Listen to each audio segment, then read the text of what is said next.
1979 වර්ෂයේදී ටිචට් පීරිස් සමාගම ලංකාවට පළමු ත්‍රිරෝද රථය හඳුන්වා දීමෙන් පස්සේ සේෆ්ටි එක අඩුම වාහනයවත් නඩත්තුව පහසු වීම, වියදම් අඩු වීම, ට්‍රැෆික් එකේ සිටි එකේ ගමන් කරන්න සහ පාර්කින් පහසු වීම හේතු වේ. අනෙකුත් වාහන මොඩල් අභිබවා මේ වන විට ත්‍රිරෝද රථ ලක්ෂ 12කට ආසන්න ප්‍රමාණයක් අපේ රටේ භාවිතා කරනවා. ඒ වගේම මේ වන විට ලෝකේ EV ට්‍රෙන්ඩ් එක පරිසර හිතකාමී වීම සහ වියදම් අවම වීම හේතුවෙන් අපේ රටේ බොහෝ අය EV vehicle වලට change වෙමින් සිටිනවා.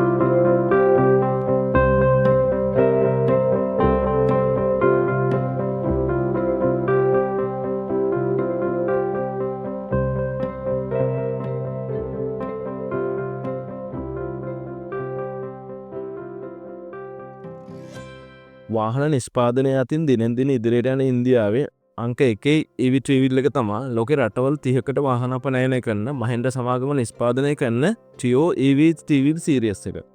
මේ ට්‍රිවිල් එක එවලූෂන් ඔටෝ ආයතනය වෙතින් දැන් ලංකාවට ආනයනය කරනවා. ඉතින් අලුතෙන් ත්‍රිරෝද රථයක් ගන්න බලාපොරොත්තු වෙන අය වෙනුවෙන් NNP ඔටෝමාර්ට් එකෙන් අද වීඩියෝ එකෙන් ගන්නේ මහින්ද්‍රා ටියෝ EV ට්‍රිවිල් එක ගැන.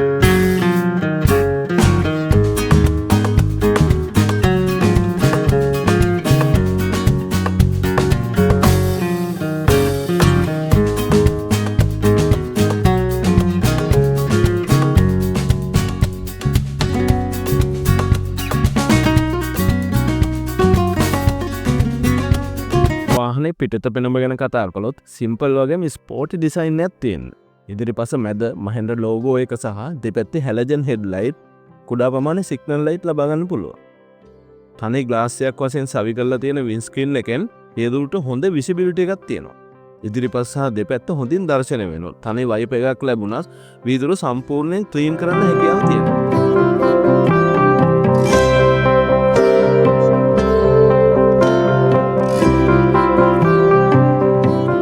එකේ බොඩි එකේ සැකිල්ල ශක්තිමත් යකඩ බට වලින් සහ බොඩි එක ABS ප්ලාස්ටික් වලින් නිෂ්පාදනය කරලා තියෙන්නේ. ABS ප්ලාස්ටික් කියන්නේ මෝටර් රථවල කොටස් සහ බෆර් නිෂ්පාදනය සඳහා භාවිතා කරන ශක්තිමත් ප්ලාස්ටික් වර්ගයක්. ඒ වගේම ශක්තිමත් සහ රසායනික ප්‍රතික්‍රියාවන් වලට ඔරොත්තු දෙන සෙල්සියස් අංශක 80ක දිගු කාලීන උෂ්ණත්වයකට සහ සෙල්සියස් අංශක 105ක කෙටි කාලීන උෂ්ණත්වයකට ඔරොත්තු දෙන දිගු කල් පවතින ප්ලාස්ටික් වර්ගයක්. මේ ට්‍රිවිල් එකේ වහලය කල් පවතින අවරස්මයට ඔරොත්තු දෙන නිල් පාට ටෙන්ට් එකකින් ආවරණය කරලා තියෙනවා. පතුල ශක්තිමත් ලෝහ සැකිල්ලකින් සහ ශක්තිමත් ලෝහ තහඩුවකින් නිෂ්පාදනය කරලා තියෙනවා.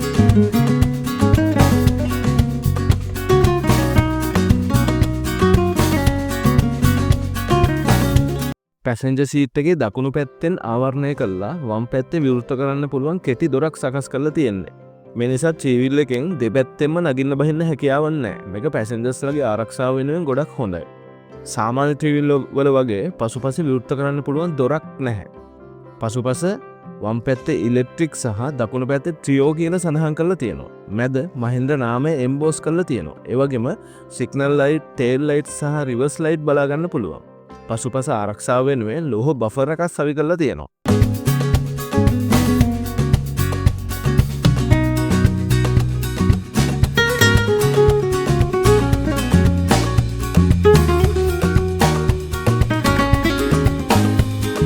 තුලත ගැන කතා කළොත් ඉස්සරහා සාමාන්‍ය සහ සිම්පල් ඩෑෂ්බෝඩ් එකක් තියෙනවා. දකුණු පැත්තේ ලයිසන් ඉන්ෂුරන්ස් වගේ ඩොකියුමන්ට් දාන්න පුළුවන් නොගැඹුරු ලොක් කරන්න පුළුවන් කුඩා කැබින් එකක් තියෙනවා. වම් පැත්තේ කුඩා ස්ටෝරේජ් එකක් සහ ඊට උඩින් 12 වෝල්ට් පවර් අවුට්ලට් එකක් තියෙනවා. සාමාන්‍ය ට්‍රිවිල් වල වගේ හැන්ඩල් එකක් ලැබෙන්නේ. ඩ්‍රයිව් කරන්න පහසුයි. හැන්ඩලින් සහ කෝනරින් ගොඩක් හොඳයි. හොඳ විව් එකක් තියෙනවා. හැන්ඩල් එකේ වම් පැත්තේ signal light, head dim light සහ හෝන් ස්විච් බලා ගන්න පුළුවන්. දකුණු පැත්තේ රතු පාටින් GS ස්විච් එක තියෙනවා. GS ස්විච් එක උඩට දැම්මම ඇස්ලරේටර් කරලා ඩ්‍රයිව් කරගෙන යන්න පුළුවන්. මැදට කළාම වාහනේ නිව්ට්‍රල් වෙනවා. ස්විච් එක යටට දැම්මම රිවර්ස් එකට වැටෙනවා. ක්ලච් එකක් ලැබෙන්නේ නැහැ. දකුණු පැත්තේ යට බ්‍රේක් පැඩල් එක තියෙනවා. සයිඩ් එකේ හෑන්ඩ් බ්‍රේක් ලිවර් එක තියෙනවා. මේකෙන් හයිඩ්‍රොලික් බලයෙන් ක්‍රියාත්මක වෙන ඩ්‍රම් බ්‍රේක් පද්ධතියක් තියෙනවා. මේකේ යන්න පුළුවන් උපරිම ස්පීඩ් එකකින් ගිහින් වුණත් බ්‍රේක් කරලා එකතන නවත්වා ගැනීම හැකියාව තියෙනවා. ලිස්සෑන ස්වභාවය ගොඩක් අඩුයි. වාහනේ ඇතුළත හොඳ ඉඩකඩක් තියෙනවා. නෙක් ස්පේස් එක සහ හෙඩ්රූම් එක ගොඩක් හොඳයි. ඩ්‍රයිවර්ට සහ පැසෙන්ජර්ස්ලාට සුවපහසු සීට්ස් ලැබෙනවා. සීට් වලට හෙඩ්රෙස් ලැබෙන්නේ නැහැ. හෙඩ්රෙස් තිබුණා නම් මගින්ගේ ආරක්ෂාව සහ සුවපහසු වෙනුවෙන් ගොඩක් හොඳයි. පසුපස විශාල ලෙග් ස්පේස් එකක් සහ හෙඩ්රූම් එකක් තියෙනවා. ගොඩක් උස මහත 3 දෙනෙකුට උනත් දුර ගමනක් සුව පහසුව ගිහින් එන්න පුළුවන්. පැසෙන්ජර් සීට් එක පසුපසින් ස්පෙයා වීල් එක ස්ථානගත කරලා තියෙනවා. මේකට ලැබෙන 12 ඉන්ච් ටයර් සයිස් සහ සස්පෙන්ෂන් හොඳ නිසා ඇතුළත ගමන් කරන අයට සුව පහසුව තවත් වැඩි කරනවා. මීටර් 2.9ක ටර්නින් රේඩියස් එකක් සහ මිලිමීටර් 142ක හොඳ ග්‍රවුන්ඩ් ක්ලියරන්ස් එකක් තියෙන නිසා අලු පාරවල් වල යට වදින්න නැතුව ගමන් කරන්න වගේම ටවුන් එකේ ට්‍රැෆික් එකේ ළඟ හරව ගන්න පුළුවන්. හොඳ විව් එකක් තියෙනවා.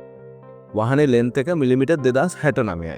විඩ්ත් එක මිලිමීටර් 1350යි. හයිට් එක මිලිමීටර් 1750යි. ඩ්‍රයිවිං සීට් එක යට බැටරි ස්ථානගත කරලා තියෙනවා. බැටරි එක සම්පූර්ණයෙන් සීල් වෙන්නේ. හොරකට උනත් ගලවා ගැනීම හැකියාවක් නැහැ. කිලෝවොට් 10.24ක බලයකින් යුතු ලිතියම් අයන් බැටරියක් ලැබෙනවා. බැටරි එක නෝමල් charge කරනවා නම් පැය 4ක පමණ කාලයක් යනවා. charging point වලින් වගේම 13 ampere plug point එකකින් නිවසේ charge කර ගැනීම හැකියාවක් ලැබෙනවා. බැටරියෙන් කිලෝමීටර් 130ක දුරක් ගමන් කරන්න පුළුවන්. බැටරියට වසර 5ක කම්පැනි වොරන්ටි එකක් ලැබෙනවා. මේ ට්‍රීවිල් එක ක්‍රියාත්මක වෙන්නේ පසුපස යට ස්ථානගත කරපු කිලෝවොට් 8ක බලයකින් යුත් ඉලෙක්ට්‍රික් මෝටර් එකකින්. මෝටරෙන් නිව්ටන් මීටර් 42ක ටෝක් එකක් නිපදවනවා. පිකප් එක ගොඩක් හොඳයි. උපරිම පැයට කිලෝමීටර් 55ක වේගයකින් ගමන් කරන්න පුළුවන්. මේකට සිම්පල් ඩිජිටල් මීටර් එකක් ලැබෙන්නේ. මේකෙන් වාහනේ දැනට දුවලා තියෙන කිලෝමීටර් ගාන, බැටරි ලෙවල් එක, වාහනේ ස්පීඩ් එක පෙන්වනවා. මහින්දා කියන්නේ දශක ගණනාවක සිට ලෝකේ රටවල් රාශියක වාහන අවශ්‍යතාවයන් වෙනුවෙන් වාහන නිෂ්පාදනය කරන සමාගමක්. ලෝ ජනප්‍රිය සන්නාමයන් යටතේ වාහන නිෂ්පාදනය කරන ඉන්දියාවේ අංක 1 EV ත්‍රිරෝද රථයේ විදිහට මහින්දා ට්‍රියෝ එක පත් වුණා කියන්නේ මේ ත්‍රිරෝද රථයේ ක්වොලිටි එක සහ පැවැත්ම සම්බන්ධයෙන් අවිශ්වාසයක් තියාගන්න ඕනේ නැහැ කියන එක. ඉලෙක්ට්‍රික් ට්‍රීවිල් වල පෙට්‍රල් සහ ඩීසල් ට්‍රීවිල් වල වගේ රිපෙයාර් වෙන්නේ නැහැ. ග්‍රීස් ගහන්න, සර්විස් කරන්න සහ රිපෙයාර් වෙනුවෙන් නිතරම ගෑරේජ් ගානේ රස්තියාදු වෙන්න අවශ්‍ය නැහැ. මේ ට්‍රීවිල් එකට සහ බැටරි එකට අවුරුදු 5ක වොරන්ටි එකක් තියෙනවා. බැටරි එක නිවසේ charge කළොත් යුනිට් 7ක් වගේ යනවා. ඒ කියන්නේ රුපියල් 350ක් විතර වියදම් වෙනවා. කිලෝමීටර් එකකට වියදම් වෙන්නේ රුපියල් 2.35ක් වගේ මුදලක්. ඒ වගේම සර්විස් සහ රිපෙයාර් වලට යන වියදමත් ඉතුරුයි. වර්තමානයේ පෙට්‍රල් ත්‍රිරෝද රථයකුත් ලක්ෂ 20කට ආසන්න මුදලක් වෙනවා. අනිත් කාරණේ තමයි වර්තමානයේ ත්‍රිරෝද රථයක් හෝ වාහනයක් මිලදී ගද්දී ලීසින් කරන්න පුළුවන් 30%යි. ඔයාලා 70ක් වගේ මුදලක් අතින් ගෙවන්න ඕනේ. මහින්දා ට්‍රියෝ සීරීස් එකේ ත්‍රිරෝද රථයක් මිලදී ගද්දී ඔයාලට ගෙවන්න වෙන්නේ 20%ක මුදලක් පමණයි. 80ක් දක්වා ලීසින් ලබා ගන්න පුළුවන්.